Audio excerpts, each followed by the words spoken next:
말씀을 봉독하겠습니다. 너희가 알거니와 너희 조상이 물려준 헛된 행실에서 대속함을 받은 것은 은이나 금같이 없어질 것으로 된 것이 아니요 오직 흠없고 점없는 어린 양 같은 그리스도의 보배로운 피로 된 것이니라.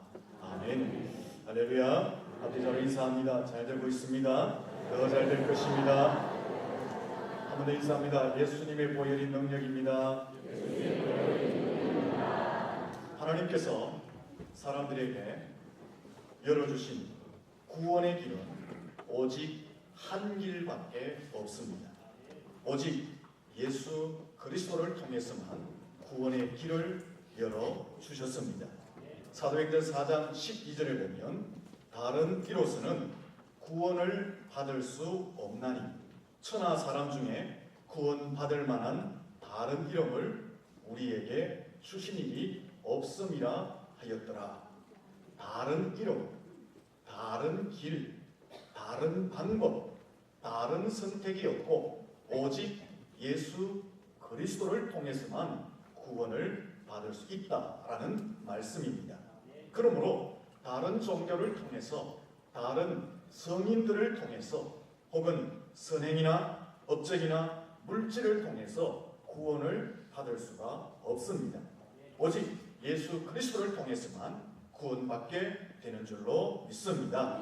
어떻게 해서 예수님을 통해서만 구원을 받을 수 있느냐 하는 것입니다. 예수님께서 사람들의 죄와 죄의 형벌을 십자가에서 대신 지시고 담당하심으로 예수 그리스도를 통해서만 오직 구원을 받게 되는 것입니다. 죄를 범하면 죄에 대한 적절한 대가, 벌을 받게 됩니다. 세상 법정에서도 살인죄를 범하면 살인죄에 합당한 벌을, 폭행을 행하면 폭행에 합당한 벌을 받게 되는 것처럼 하나님 앞에서도 사람들은 지은 죄에 대한 벌을 받게 됩니다. 모든 사람들은 죄를 범하였습니다. 단 한 사람도 예외가 없이 다 죄를 범하였습니다. 그래서 모든 사람들은 하나님 앞에서 그 죄에 대한 벌을 받게 됩니다. 그 죄에 대한 형벌은 무엇이냐? 지옥에 가게 된다라는 것입니다. 그러므로 사람들은 이 죄의 문제를 해결해야만이 구원과 영생과 천국을 얻게 되는 것입니다. 문제는 사람들이 스스로 자기의 죄의 문제를 해결할 수가 없다라는 것입니다. 스스로 자기의 죄의 문제를 해결할 수 없다. 그럼 어떻게 되는 것입니까? 모든 인간은 깡그리 죄의 형벌로 말미암아 지옥에 가게 된다라는 것입니다. 이것이 인간의 실존입니다. 이것이 인간의 비참함입니다. 하지만 하나님께서는 이 비참한 인간들을 그냥 버려두지 아니하시고 이 땅에 독생자 예수 그리스도를 보내주신 줄로 믿습니다.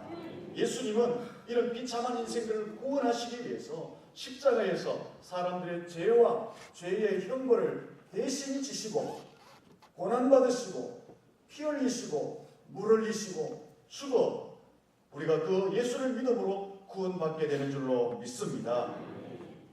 그래서 오직 예수 그리스도를 통해서만 구원을 받을 수 있게 되는 것입니다. 우리는 이런 의문을 갖게 되기도 합니다. 예수님도 사람인데, 예수님이 사람이라면 예수님도 죄가 있는데 어떻게 죄가 있는 존재가 또 다른 인간을 위해서 완전한 제물이 될 수 있는가? 죄가 있는 존재가 어떻게 다른 죄가 있는 존재를 위하여서 대신 죽을 수가 있는가? 라는 의문을 갖게 됩니다. 예수님은 사람이시지만 죄가 없으신 분이십니다. 마태복음 27장 4절에 보면 내가 무죄한 피를 팔고 죄를 범하였다 라는 말씀이 있습니다. 이 말씀은 예수님은 죄가 없으신 분이시다라는 말씀입니다. 예수님께서는 어떻게 해서 죄가 없으신 분이십니까? 예수님은 동정녀 마리아의 몸을 통해서 성령으로 잉태되어 출생하셨기 때문에 죄가 없으십니다. 만약에 예수님께서 보통 생육법으로 출생하셨다면, 보통 생육법이란 사람과 사람이 만나 결혼 생활을 통해서 출생하는 것을, 남자와 여자가 만나 결혼 생활을 통해서 출생하는 것을 보통 생육법이라고 합니다. 예수님이 만약에 이렇게 보통 생육법으로 출생하셨다면 죄가 있습니다. 모든 사람이 인류의 대표되는 아담이 지은 죄를 가지고, 원죄를 가지고 태어나기 때문에 예수님께서도 보통 생육법으로 출생하셨다면 죄가 있습니다. 하지만 예수님은 이런 남자와 여자의 결혼 생활을 통해서 출생하신 분이 아니라 특별 생육법으로 출생하였습니다. 특별 생육법이라는 것은 성령에 의해서, 성령 하나님에 의해서 동정녀 마리아의 몸에 잉태되시고 출생하신 것을 특별 생육법이라고 말합니다.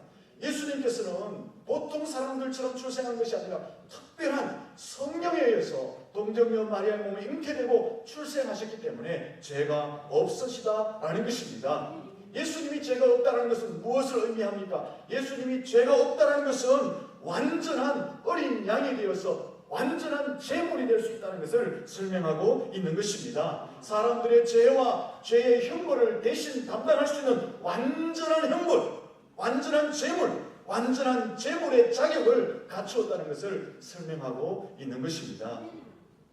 그러면은 예수님이 동정녀 마리아의 몸에 성령으로 잉태되어 출생했다는 것을 어떻게 알 수 있는가?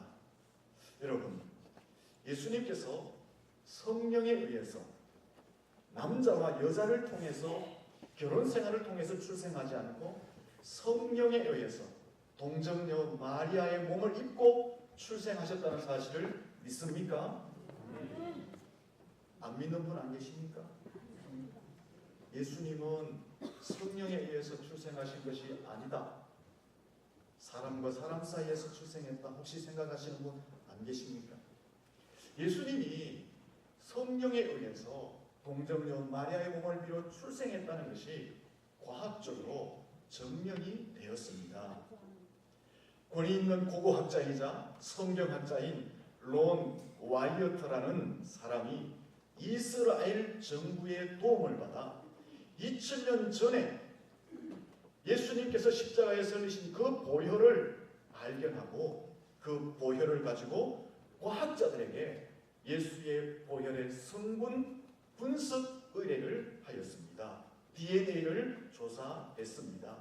그때 과학자들은 이미 예수의 피가 말랐기 때문에 DNA를 조사할 수 없다고 했지만 이 고고학자 론 와이어가 간곡히 부탁하여 그 예수의 보혈을 조사하게 되었습니다. 성분을 과학적으로 조사한 결과 놀라운 사실이 발견되어졌습니다. 보통 사람들은요, 남자의 염색체 23개와 여자의 염색체 23개가 결합되어져서 생명을 가지게 됩니다. 육체를 가지게 됩니다. 그런데 예수님의 보혈을 과학자들이 분석해 보니까 놀랍게도 여성의 염색체 23개만 있더라라는 것입니다. 이것은 무엇을 이야기하는 것입니까? 예수님이 남자와 여자를 통해서 결혼 생활을 통해서 출생하신 것이 아니라 예수님의 피 속에 여자의 염색체 23개만 있다는 것은 성령에 의해서 예수님이 마리아의 몸을 통해서 잉태되고 출생했다는 것을 증거해주고 있는 것입니다. 그리고 놀라운 것은 2000년 전에 예수님이 십자가에서 죽으시고 흘리신 그 보혈이 과학자들이 성분을 조사해 보니까 아직도 그 피가 살아있다라고 발표를 하게 되었다라는 것입니다. 여러분, 과학이 발달하면 발달할수록 분명하고 확실하게 증명되어지는 것이 있습니다. 그것은 무엇입니까? 성경이 사실이고 성경이 진리이고 성경이 진실이고 유일한 구원을 주는 책임을 분명하게 밝히고 있는 줄로 믿습니다. 과학이 발달하면 발달할수록 성경 말씀이 살아있는 하나님의 말씀이고 권세가 있고 예수 그리스도가 유일한 구세주이고 예수의 보혈을 통해서 죄사함 받을 수 있다는 것을 분명하게 확정시켜주는 줄로 믿습니다. 왜 그렇습니까? 하나님이 과학 위에 계신 분이시기 때문에 과학이 발달하면 발달할수록 증명되어지는 것은 성경이 진실이고 성경이 하나님의 살아있는 말씀이고 예수 그리스도가 유일한 구세주임을 밝혀 드러내는 줄로 믿습니다. 과학이 예수의 성령에 의한 동정녀 탄생을 증언하였습니다. 예수님이 성령에 의해서 동정녀 마리아의 몸에 출생했다는 것은 무엇을 증언합니까? 예수님이 죄가 없으시다는 것을 증명하는 것입니다. 예수님이 죄가 없으시다는 것은 흠도 점도 없는 완전한 어린 양 같은 완전한 제물이 되신다는 것을 말씀해주고 있는 것입니다. 예수님이 죄가 없으시다는 것은 예수 그리스도의 보혈이 사람들의 죄 씻음과 사람들의 구원과 영생과 천국을 줄 수 있는 유일한 능력임을 증언하고 있는 것입니다. 예수의 죄 없으심은 예수 그리스도가 유일한 구세주이고 하나님과 사람 사이의 유일한 약속의 중보자임을 설명해 주는 것입니다. 우리 본문 말씀을 같이 한번 읽어보겠습니다. 18절 19절 이 예수님의 보혈을 생각하면서 천천히 읽어보겠습니다. 너희가 알거니와 너희 조상이 물려준 헛된 행실에서 대속함을 받은 것은 은이나 금같이 없어질 것으로 된 것이 아니요 오직 흠없고 점없는 어린 양 같은 그리스도의 보배로운 피로 된 것이니라. 아멘. 무슨 말입니까? 우리를 붙들고 있는 죄, 허물, 나쁜 행실, 죽음, 사단, 지옥의 문제를 은이나 금으로 해결한 것이 아니라 세상의 종교나 성인이나 철학이나 선행이나 업적이나 물질로 해결한 것이 아니라 흠도 점도 없는 어린 양 같은 예수 그리스도의 보혈로 말미암아 죄사함과 구원의 은혜를 받게 되었다고 설명하고 있는 것입니다. 예수의 피가, 예수의 보배로운 피가 우리의 죄를 사하는 줄로 믿습니다. 예수의 보배로운 피가 우리의 죄를 사하고 구원받게 하시고 하나님의 자녀의 권세를 허락해 주시는 줄로 믿습니다. 이것이 보혈의 능력이고 보혈의 권세인 것입니다. 주의 보혈 능력이 있도다 주의 피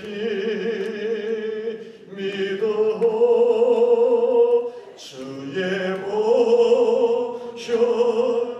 그 어린 양의 매우 기중한 피로다. 주님의 보혈의 능력을 믿습니다. 그 보혈이 우리의 죄를 사하시는 줄로 믿습니다. 그 보혈이 유일한 구원의 통로인 줄로 믿습니다. 이것이 과학이 지금 증명해주고 있는 것입니다.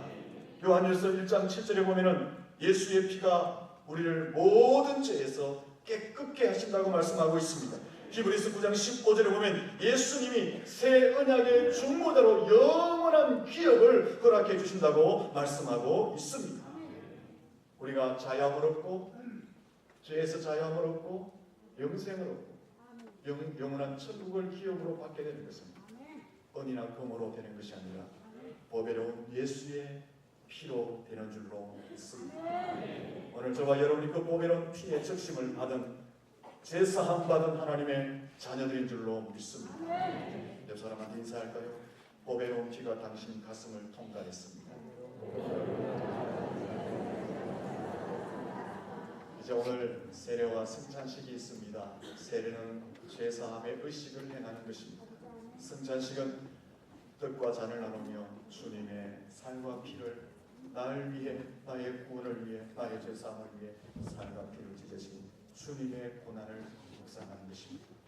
오늘 세례를 받고 승찬에 참여할 때에 다시 한번 이 주님의 보혈의 권세를 드리고 소망과 힘을 얻으시고 권세를 드리는 복된 시간이 될 수 있기를 예수님 이름으로 축원합니다. 기도하겠습니다. 하나님 아버지 감사합니다.